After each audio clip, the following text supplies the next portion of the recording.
बिस्मिल्लाहिर्रहमानिर्रहीम। अस्सलाम वालेकुम। बेटा आज हम डिस्कस करेंगे रिएक्शंस ऑफ ईथर्स। तो ईथर जो हैं, क्योंकि ये इनर्ट सब्सटेंस होते हैं, किसी भी एसिड बेस या अल्कलीज के साथ ये आसानी के साथ रिएक्शन नहीं करते। और दूसरी इनकी खूबी क्या है कि ये लेविस बेसिस होते हैं, क्योंकि इनके पास लोन पेयर होता है। जो सेंट्रल ऑक्सीजन है यहाँ पर, ये किसी को डोनेट कर सकते हैं, इसलिए इसको लेविस बेस कहते हैं। तो ये ऑक्सीडाइज और रिड्यूस आसानी से नहीं होते, ये बात आपने याद रखनी है। ये नॉन पोलर होते हैं, इस वजह से इनकी रिएक्टिविटी और जो कम होती है। दूसरी बात, जो हमारे सिलेबस में रिएक्शन लिखा हुआ है, रिएक्शन विद हाइड्रोजन आयोडाइड, वो डिस्कस करेंगे हम। पहले हम रिएक्शन लिखा हुआ है बुक में, जो लिखा हुआ है डाईइथाइल ईथर के साथ या सिमेट्रिकल ईथर के साथ। तो उसमें देखिए हाइड्रोजन आयोडाइड के साथ इसका रिएक्शन करवाना है। हाइड्रोजन एसिड में से सबसे ज्यादा रिएक्शन किसके साथ होगा? हाइड्रोजन आयोडाइड के साथ, क्योंकि ये सबसे स्ट्रॉन्ग एसिड है। तो यहाँ पे ये प्रोटॉन जाएगा इस ऑक्सीजन के पास। देखें ये, तो जब ऑक्सीजन या हाइड्रोजन यहाँ पे चला जाएगा तो ये बॉन्ड यहाँ से ब्रेक होगा। तो ये हाइड्रोजन जब इसके पास जाएगा तो ये वाला हिस्सा क्या बन जाएगा? इथाइल अल्कोहल, जिसको मेथनॉल भी कहते हैं। और ये आयोडाइड जो है वो नेगेटिव पोर्शन है, वो इस कार्बन के पास जाएगा, तो ये इथाइल आयोडाइड बन जाएगा। यानी कि जब ईथर्स में आप हाइड्रोजन आयोडाइड ऐड करेंगे तो CO बॉन्ड, ये कार्बन ऑक्सीजन बॉन्ड ब्रेक होगा।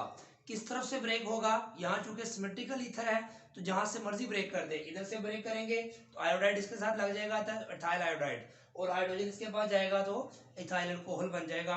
इसका मैकेनिज्म देखते हैं। तो मैकेनिज्म आपके सामने लिखा हुआ है कि पहले स्टेप में जो प्रोटॉन है वो इस ऑक्सीजन के पास जाएगा।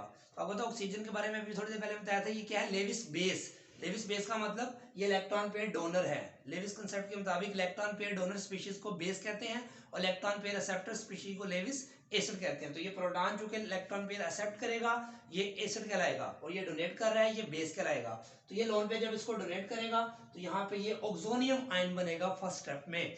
और ऑक्सीजन पे पॉजिटिव चार्ज क्यों आया? आपको पता है कि ऑक्सीजन जब भी लोन पेयर डोनेट करता है, जब भी ऑक्सीजन लोन पेयर डोनेट करेगा, ये कोई भी आइटम जो उसके पास लोन पेयर हो, जब वो डोनेट करता है, कोऑर्डिनेट करता है, तो उसके ऊपर पॉजिटिव चार्ज आ जाता है, क्योंकि ऑक्सीजन की वैलेंसी यहाँ पे 3 हो गई है।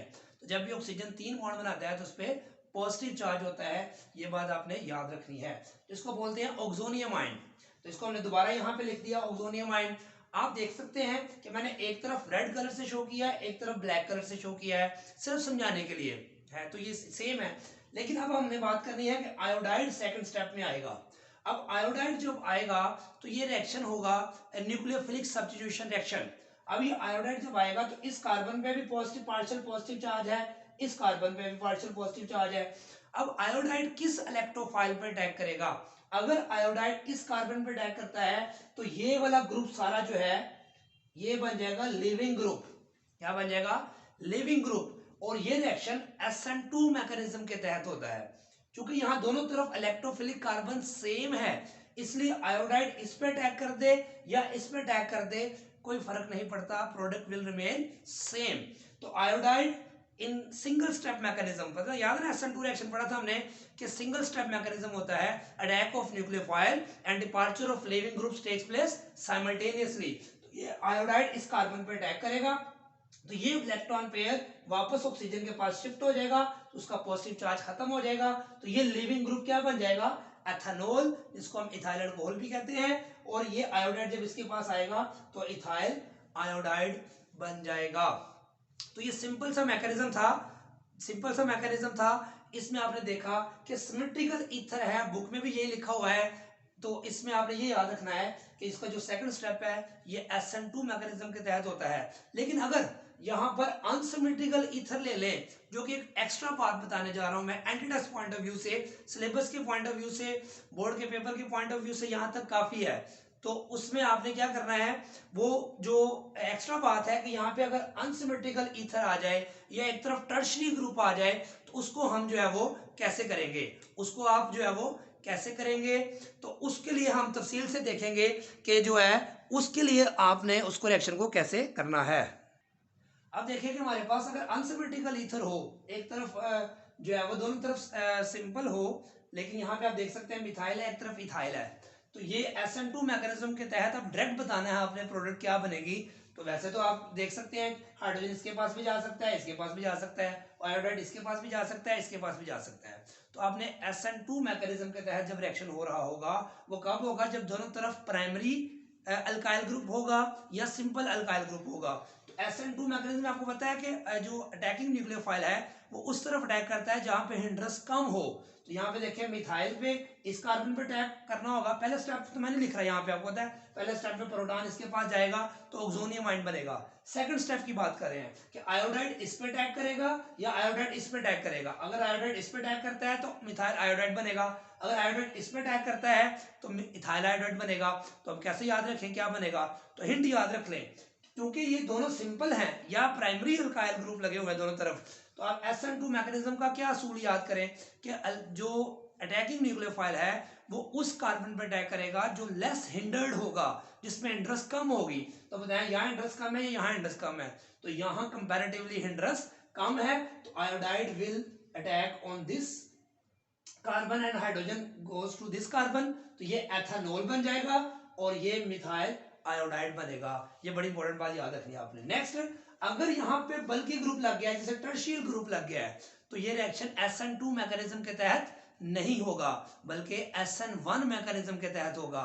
और SN1 मैकेनिज्म में आपको याद है क्या होता है कि आयोडाइड या अटैकिंग न्यूक्लियोफाइल उस कार्बन पर अटैक करेगा जो जिसमें टर्शियरी ग्रुप होना जरूरी होता है उसके लिए। तो देखो यहाँ पे हाइड्रोजन तो इसके पास ही जाएगा तो पहले स्टेप में ऑक्सोनियम आयन बन जाएगा। तो ये आयोडाइड जो है अब इसके पास जाएगा तो ये रिएक्शन कब होगा, जब SN2 होना हो। चूंकि ये रिएक्शन हमने एक्सपेरिमेंटल एविडेंस से पता चला कि ये SN1 मैकेनिज्म के तहत होता है।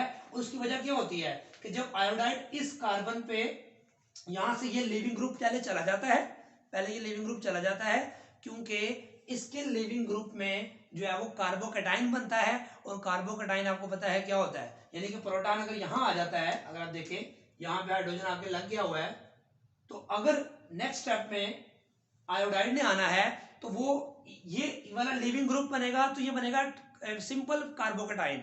सिंपल कार्बोकैटाइन स्टेबल नहीं होता। अब ये यहां से अगर जाए इलेक्ट्रॉन लेकर छोड़ के तो यहाँ पे कार्बोकैटाइन टर्शियरी बनेगा, टर्शियरी कार्बोकैटाइन बनेगा। और आपको पता है टर्शियरी कार्बोकैटाइन सबसे ज्यादा स्टेबल होता है, इसलिए in this case iodide will attack on this carbon. और याद रखें जब बल्कि ग्रुप या टर्शियरी ग्रुप लगा ऑक्सीजन के साथ तो याद रखें आयोडाइड को उसके साथ आपने अटैच करवाना है, ये हिंट याद रख लें। और हाइड्रोजन को उसके साथ जिसके पास जो है वो सिंपल है या उसके साथ अटैच करवाना है। तो देखिए आयोडाइड इसके साथ अटैच होगा और OH जो है वो सिंपल वाले के साथ अटैच होगा। जबकि SN2 वाले में मैंने क्या बताया था, सिंपल वाले के साथ आयोडाइड आएगा और जो बल्कि है या ज्यादा बड़ा ग्रुप है या हिंड्रेंस जिसमें थोड़ी सी भी होगी तो उसमें H जाएगा। तो ये दोनों स्टेप आपने याद रखने हैं। अब यहाँ पे भी आ जाए, ये अगर यहाँ पे बेंजाइल ग्रुप लग गया है तो यहाँ भी याद रखें कि हाइड्रोजन किसके पास जाएगा, इसके पास, मिथाइल के पास, सिंपल वाले के पास, क्योंकि ये रिएक्शन भी SN1 मैकेनिज्म के तहत होता है।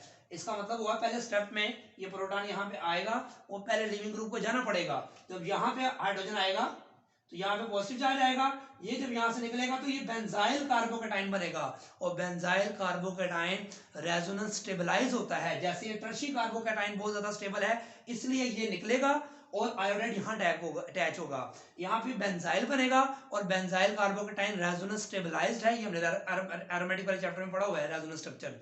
तो ये कार्बोकैटाइन स्टेबल होगा इसलिए ये यहाँ से leaving group, better leaving group बनेगा। तो आयोडाइड फिर इसमें अटैक करेगा इसलिए यहाँ पे जो प्रोडक्ट बनेगी वो बेंजाइल आयोडाइड बनेगी और साथ मिथाइल के साथ OH होगा तो ये मिथाइल अल्कोहल बनेगा। तो ये जो क्वेश्चन मैंने बताए हैं ये आपने एंटीडस पॉइंट ऑफ व्यू से याद रखने हैं। अब हम बात करेंगे रिएक्शन विद PCl5 के साथ। देखें बहुत सिंपल रिएक्शन है, मैंने डाइथाइल ईथर लिखा हुआ है, ठीक है, दोनों को ब्लू कलर से शो किया तो यहाँ में ऑक्सीजन है। ये है PCl5 का जो रिएक्शन है जिसको आप आसानी से याद रख सकते हैं, उसको मैंने कैसे लिखा है, ट्री बना के लिखा हुआ है, आप देख सकते हैं। ये दोनों कलर इनको ब्लू कलर से, वैसे PCl5 जो है सारे कलर एक जैसे हैं लेकिन हमने उसको रिएक्शन को समझने के लिए मैंने डिफरेंट कलर शो किया है। आप देख सकते हैं PCl5 को इस तरह बना सकते हैं आसानी के साथ। तो आप ये देखें यहाँ से ये मिलेगा तो क्या बन जाएगा, इथाइल क्लोराइड। फिर यहाँ से ये मिलेगा, ये भी क्या बन जाएगा, इथाइल क्लोराइड।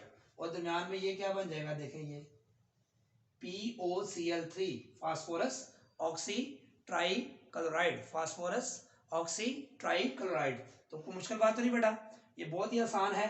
तो ये हमारा चैप्टर बेटा कंप्लीट हो गया है जो अल्कोहल फ्लोरीथर का। इसकी प्रैक्टिस करें, जो है वो और जो है अपने फ्रेंड्स में इसको शेयर करें। और जिसने अगर चैनल को सब्सक्राइब नहीं किया तो सब्सक्राइब करें, कमेंट ज़रूर दीजिएगा, दुआ में याद रखिएगा। अल्लाह हाफिज़।